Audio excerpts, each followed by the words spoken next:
Get Warrior Tough, Mental Training 101 with Andrew Wittman and Dutch Coleman. And now back to Andrew and Dutch. All right, back at it. Dutch and Andrew and Dutch. Most monumental hour in media anywhere. You catch Dutch on the Twitter at @DutchColeman. I'm at Warrior Tough PhD. Use the hashtag #GetWarriorTough. Website is getwarriortough.com. All right, Dutch. We left off on the complacency bug. Right. So, listen, yeah, absolutely.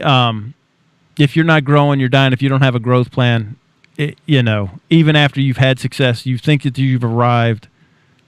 There's nobody that stays static. You either are going forward or you're going backwards. You're either growing or dying. So that's why we talk about embrace the process. Right. It's not about getting somewhere. And guess what? If you're not moving, don't worry. Everyone else will. Yeah. And they'll go right by you. We've seen it with technology. We've seen it with people who were stuck because they were, again, resting on their laurels because they invented this great thing. And then the next day, the next great thing comes out. Yeah, so people will come past you like the bullet train going past a locomotive. Chuck, chuck, chuck, chuck. I've seen that. All right. So we got to keep moving. You do. So, and we got to. So their actions, the worst worst kind of leaders, right? WKOL. Their actions don't match their words. They're just not congruent, man. They say one thing and do another. This is something that can rip apart the fabric of an organization. Yeah. Does this. And all of these things do, but this is something that will hit the team right in the mouth because you can notice this. Like this isn't something you have to read between the lines. You have to figure out. They simply did not do what they said they were going to do.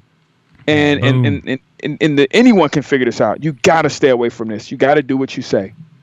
I mean, you're just not congruent, man. And then we can't trust you. And here's another one. Like, I'm going to throw this in here right here. Listen, a lot of times we think that they're not saying what they're doing, but they're telling us what they're doing. They'll say stuff like, I'll try to get you that promotion. And then you heard, I'm getting that promotion. So I'll try. What's trying, Dutch? What do we say? Trying is what? Trying is lying. Lying, right. But they didn't say they were getting you the promotion. They said, I'm going to try to get you the promotion. But then you heard, I'm going to get the promotion. That's not what he had said. He said, we'll look into it. Listen, these guys are masters at giving themselves wiggle room. People are in general. Well, I was doing a coaching call with a client. They brought in one of their sales reps, and I was on with the sales rep. So, I've never met her before, whatever, but talking to her, trying to get, like, what your process is. I just wanted her to tell me her process and how many numbers did she, how many prospects did she get in contact every day. She's like, well, how many deals do you have in the pipeline that are, like, ready to close? Well, I have a handful. Well, how many's a handful? Well, a few. Do you have a number? I was like pulling teeth literally to try and get an actual number because that way then quantity's better than quality. I'm asking you, how many deals do we have in the pipeline? Quality, it was all this. What's funny though? We say, well, quality's better than quantity. Well, how many quality ones do you have? Right, exactly. Like, give me a number, anything. It's like, but see, a lot of times we hear, and I'm not saying, and listen, bad bosses, they are bad at this. We'll talk about that communication thing here in a minute, but a lot of times people hear what they want to hear, and it's not that the boss did say or didn't say. Now, if they said, I'm going to get you that promotion, I promise you, and then it's time and they said, no, I'm not doing it, then listen, what's up, right? I mean, well, if we say, I'm going to try this, I'm going to try that, see, and this is where we come in again. It's not that you said anything wrong or you did anything wrong as a leader.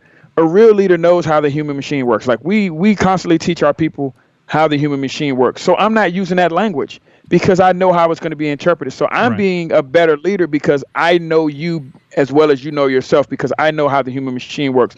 Therefore, I'm going to stay away from that sort of language. Right. And it's not going to put me in a bad position or you in a bad position. So I'm not saying you were wrong. I'm not saying you weren't going to try, but you have to be aware of the human brain, how it works, what it hears, how it receives information. It's going to make you a better leader. And then if you did say you're going to try, you better actually try. You know what I mean? Like, you better get in the boardroom and beg these C-suite people to get the. All right. So anyway, number 4, the worst kind of leaders, #WKO. They surround themselves with yes people.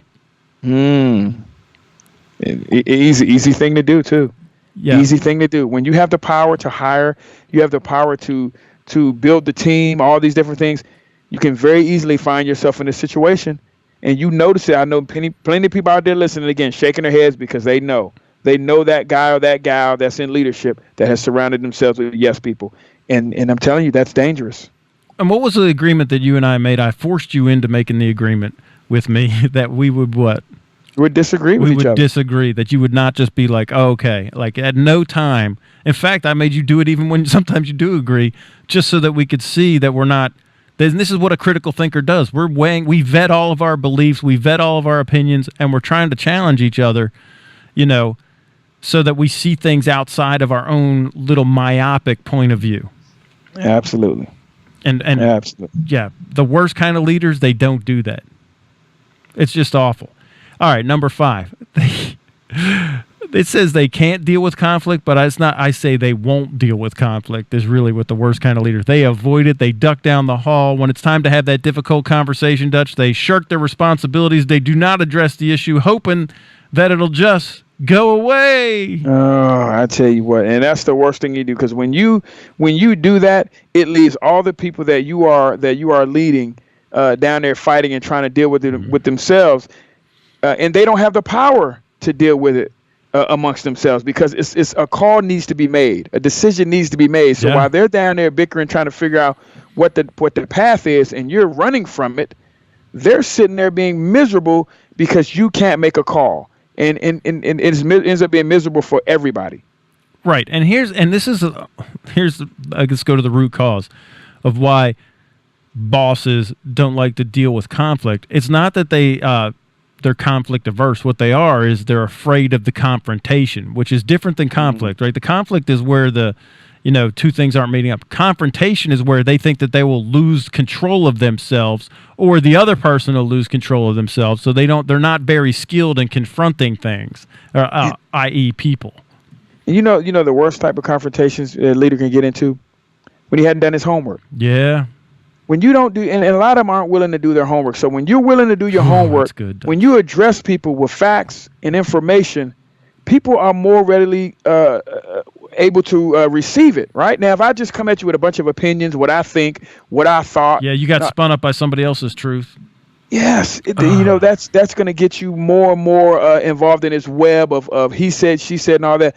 But when I come with facts and information and reasons based on facts and information, people can receive it, because, like we always say, you can fight the facts all you want. Well, this just reminded me, when you said that, it really reminds me, not just do the homework coming with facts. I think a lot of them are afraid because they haven't lived a consistent life in front of everyone. They haven't performed consistently. So if they bring up the facts that you were late 3 times this week, and so that's causing a conflict with the team, they're afraid that someone will look into their behavior. They're late like every day because they're the boss and they think they can come in whenever they want. Right. Or if I use facts and information to solve this problem, they can look back to last week how it wasn't consistent. Right, and that's another part of the homework, being consistent. Exactly. Boom, you're knocking it out of the park tonight, Dutch. It's just so, people are like, yep, I know that's right. This is just regular stuff. There's nothing that's rocket surgery here. No.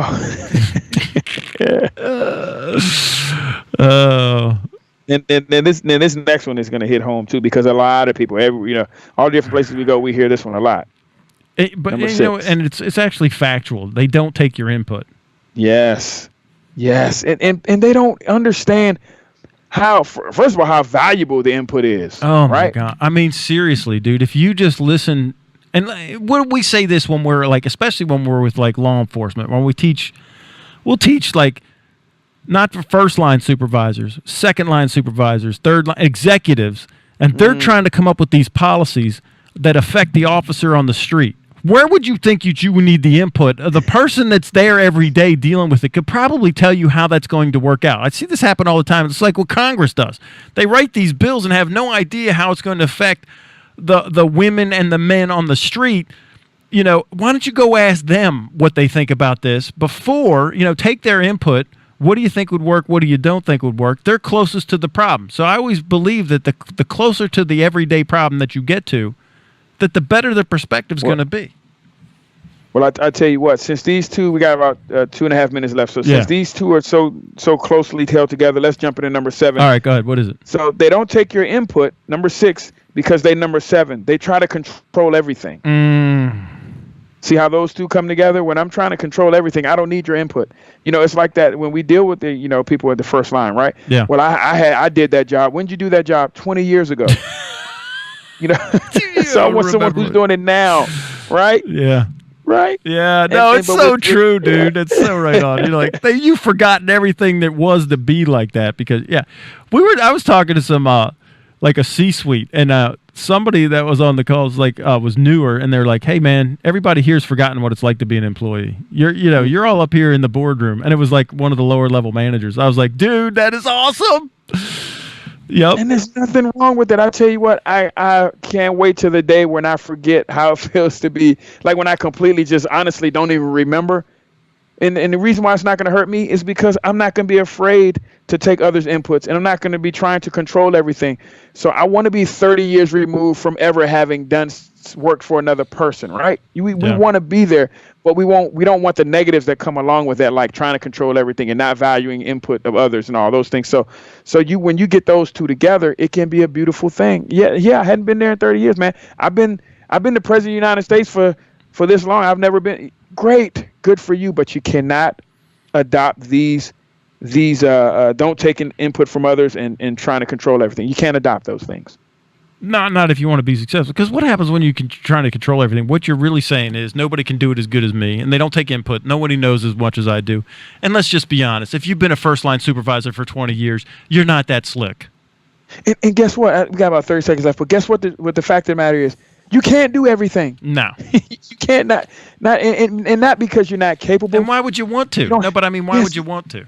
Right. Why would you want to? But you know what? The fact is you don't even have the time to do everything. Because guess what? You have your job.